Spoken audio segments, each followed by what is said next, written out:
Look at this sight. Michael Bublé and Jason Derulo with us in the studio. Two superstar, iconic powers in music have collided to our benefit. So Michael calls me on a weekend the other day, or he sends me a text. He says, hey, bro, whenever you got a second, I got something. So very excited to hear from him. So I call him back, and he says, you're not going to believe this. And he tells me this story, which you guys have to tell. But originally, here's what I understand, Jason.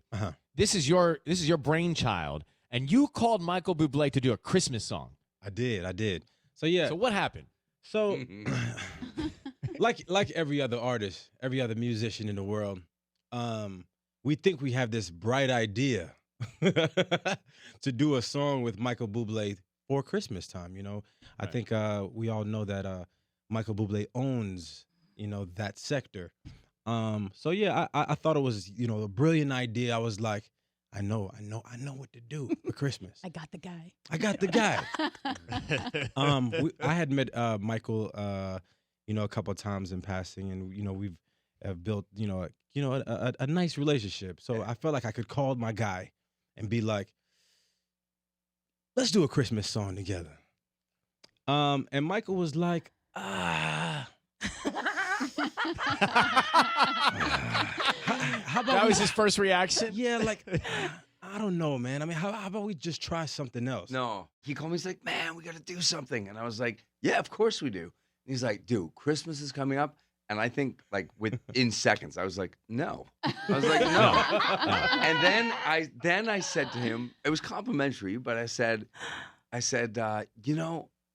Jason, and I meant it. I was like, I know how smart you are. Like, I've really loved him for a long time. We've known each other. I'm a big fan of what he does and how he does. I said, you're a smart guy, like really smart. I said, how is it that you can't see how much potential we have taking this old school thing that I do? Like, I continue my legacy, the legacy of my heroes, right? Right. Let me give people a little sample of that. So here's for example, here's who you're referring to as your heroes, and then here's your version.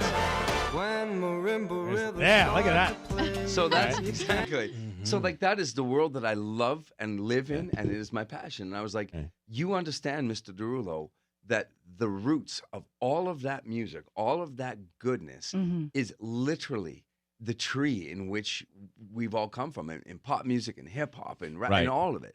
And I was like, how can you not see how great this was? And you were very sweet. You were like, oh yeah, man, that's great, man. And then I thought, and like, inside, I'm like, this guy. This guy. And then my wife said, like, wow. And I said, no, you know what? People, come on, man. People gotta start, like, listen, I don't want to get too into this, but I love Christmas. I love that I get to be a part of the thing, but that's I already got it. I don't need any more of it. Yeah, you did it. Like, you're there every year. Anymore. It just puts me into another place where it's like. And to push yourself to do something different too, right? With the two of you colliding. Yeah, well, and this is like, I think, well, that's it. Adios, and I'll talk to Jason, be his buddy, and we'll meet each other at another party soon. And 2 days later, you were so excited. You were like, dude, that conversation struck a chord, and I think I got something. So you went back to the drawing board, Jason, and it came back with something totally different, obviously. It's called Spicy Margarita, but tell us about it. I think the average person would have been like, oh, man, I don't mess with that guy anymore. And, he's not what I thought he was.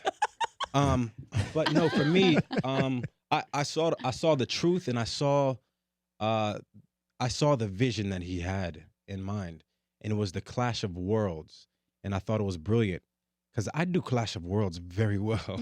Yeah. And I was like, damn, what he said is really interesting. Like, how come there's never been a Michael Bublé song like this that clashes those worlds? So I go back to the drawing board, and me and a couple of my friends, we create this skeleton, and I'm super excited about it. I'm like, oh, this is brilliant. So I wait a day because you want to get past that. You want to get past that initial excitement, because sometimes a record is not as great as you think it is on the night. So you kind of want to wait a day. You want to sleep on it and see how it feels the next day. Yeah, and I was like, oh, no, it's still amazing. So I hit him up. I'm like, yo, I got it. And I sent it to him, and he's like, Jason. You know what he told me, bro? He What? said he had not been this excited about a record since Haven't Met You Yet. Yeah. Oh, And how many years ago was that? Wow. Yeah. I had no. Well, here's the deal. I've written a lot of great songs, and I've been excited. I've had success, Mhm. but there's something about a song when you know. And listen, it's lovely to be an artist, and you know. But there's also this commercial thing where you hear something. I knew Haven't Met You Yet. I knew the second I finished writing it. I knew the first time I heard it on the radio, I was like, this is going to be a huge hit. I knew it was clever. It was such an earbug. Yep. I knew that it was like, this is easy. When he sent me the song, I'll never forget it. I was sitting in the back of the car, going to a dinner, and I got emotional. I literally got emotional because I knew, listen, it's not like we're inventing electricity, or discovering something Yeah. but I knew within a second. I was like, he got it. This dude is, I don't have to keep going, but smart man. And this really is the, smart this man. is the kind And of I vibe. knew, I was like, I knew. And when I called you, Ryan, Yeah. and I could hear Ryan so sweet with me because we love each other. And I was like, I got this song and I'm done with Jason Derulo. And I heard Ryan go, okay. That's what you did. You said like, okay, man. You said, that's cool. And then I said to you, I said, dude, within 20 seconds, you're going to go, You're going to get oh. Yep. it. You're going to get it. And that was it. So let me give everybody a taste of it so you know what we're talking about. And then I'm going to play the track that will be a global emotion, right? A global emotion and a vibe. Let me just play you a clip. Here's what we're talking about. Margarita, babe, burn my tongue. Jason Derulo and Michael Bublé are in here, and they've collaborated on a song that we're going to debut now called Spicy Margarita. It was originally a call that Jason made to Bublé to do a Christmas song. He said, and Jason defeated, but came back Yes. because he's a clever, intelligent, spirited artist, and he came back with this idea. And Michael said, I have not been this excited about a song in years. Spicy Margarita, Vamos. Jason Derulo, Michael Bublé. Yes! That is Nice. Spicy Margarita, Jason Derulo, Michael Bublé. Shot, shot, shot. I mean, what? Listening to those lyrics go back and forth and mix together.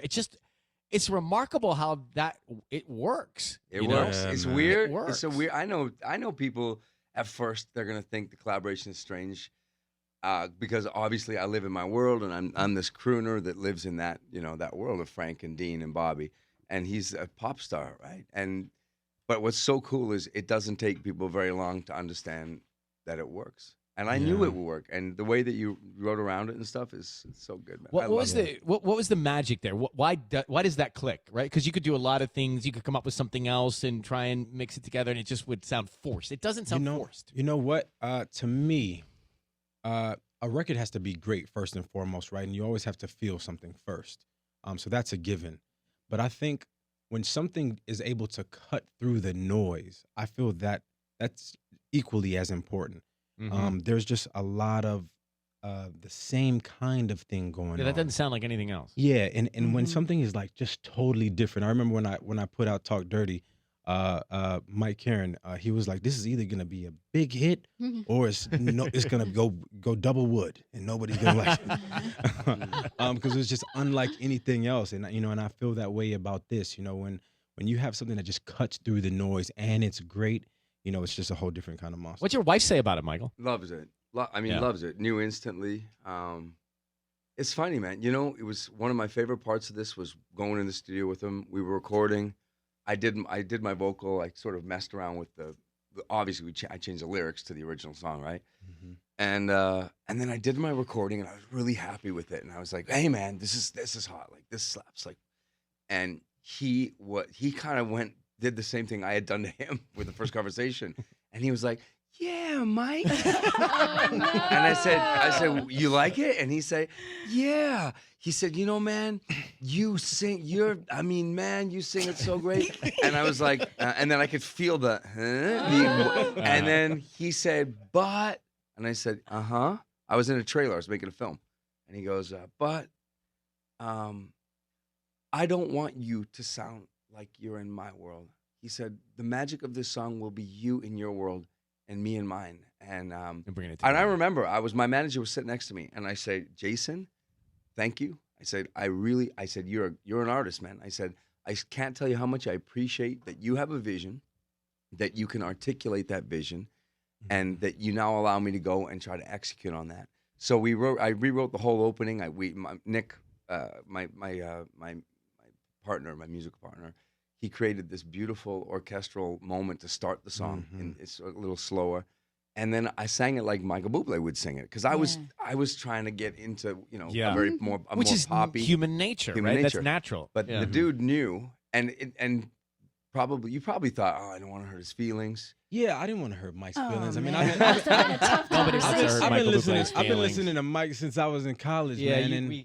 We can't hurt his feelings. No, man. I was so happy, and I kept saying to him after. Once we got it down and we knew, I told him. I've told you many times. I'm like, listen, so many artists. That's the difference between a musician and an artist. An artist knows. An artist knows and understands and has that vision, and then you go and attack it. And that was for me what took this song from being good to being great. It was allowing both of our worlds to completely be separate yet collide somehow. And so, Jason, is this on your album? This is on my album. So this is on your album that's coming out. Yeah, so it's been 5 years since I put out an album. So I wanted the first single to really be something really special, and I think it's a really special moment in a lot of ways, man. Again, it's been 5 years since I put out a project, and I'm actually about to go on tour as well. And to work with somebody that I looked up to, for so long, and have that be the kind of leader into to the album it's a really special moment. I'm trying to picture you guys doing this together on stage. I want to see that. When will we see that? Because look, Mike, MB, you have a great stage presence and character and role that you play on stage, which is fun. Like, you bring everybody together. You're very charismatic, and you lead in and out of your great songs. Jason, you've got an electric style of performance. To see you two do it is going to be awesome. It'll work either way. Yeah. His tour, your tour. Yeah, You guys pop I on. think it'll be interesting. I think a lot. I think it's funny creatively. I don't think we have it yet, but I know it will come. We just have to figure out that place that allows us to live in both. This is such a fun song. Yeah, and by the way, Ryan, because I said this to you off, behind everyone's back, but for me, the reason I called you was you had a big impact when I put on Haven't Met You Yet. I remember going to your house. I remember sitting there. I had a few pops, and I was so excited. Played it, I think, from a laptop. Yeah, we played from a laptop. And I was so excited because you were like a huge part of that becoming a hit. And so part of this was, like I said to you, I really like Jason. I like you. And I love that this thing, I think people should be rocking from the beaches of Miami to Dubai. And I love that when this happens, that you and I and Jason can go out, have a drink, and look back and say, like, hey, look what we did. I think it's that to me is such a fun part of this business, and being lucky enough to still have any kind of relevance after 20 years. Mike hit me, and he was like, listen, I don't want to step on anybody's toes, but I'm really good friends with Ryan, and I respect him a lot. Would you be okay if he played it first and he introduced it to the world? And I said, what? I said, absolutely. I love Ryan, 100%. And he was like, oh, thank God. I remember saying him, I called him, I go, he's actually in the American Top 40 studio right now, guest hosting the countdown. So that's exactly what you did, Ryan. Right? And then you sent me a clip, you go, he was actually talking about you, Bublé. Yeah, he's telling the story. If you're just joining us, it's Michael Bublé, Jason Derulo. We have this song, Spicy Margarita. It's out. Yes, it's out. Congratulations, gents. Love you for coming by. Continued happiness and Thanks, success. Great to see you. Good to see you guys. Good to see you. I'll be hearing that all over. And the thank you place. for the spicy margaritas. Yeah, no problem. Good luck getting this out of your head. Because trust me, you're going to be singing it all day.